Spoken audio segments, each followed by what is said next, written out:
This might sound silly, but two things that we see all the time that impact people's ability to buy a property is take on new debts or quit their job. I know that you might think that it's common sense, but a lot of the times people do it without even understanding the ramifications of what it can do to your purchase power. Some examples of taking on new debts is something like a car. The reason that this is not something we want to do prior to purchasing is because this is going to impact the debt to income ratios that we went over when we did your pre-approval. When you take on any new debts, they get added back in to your application. And when the bank looks at that new payment, it's something that then gets put into the calculation. And because your total monthly payments are now higher, it's going to reduce the amount of loan that we can get you, which ultimately reduces the amount that you can buy for.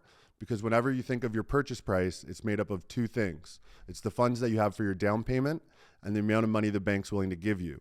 So do not go and get a new car before you buy a house. The amount the bank is going to give you is now going to be reduced. The second thing that you don't want to do before you buy a new property is quit your job or even change employers.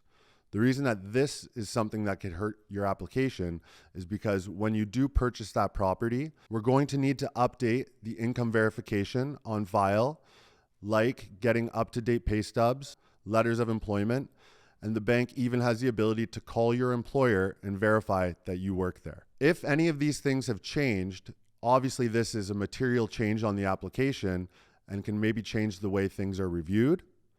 An example of quitting your job is again going to reduce the income on the application to qualify. Within this example is if you quit your job and haven't secured new employment yet, we no longer will be able to verify your income with the lender, and we now cannot use that income to help qualify for our mortgage. If you quit your job and move to a new employer, we would want to make sure that you are not on probation, because if you are, this is always going to be an exception with a lender to still get you an approval.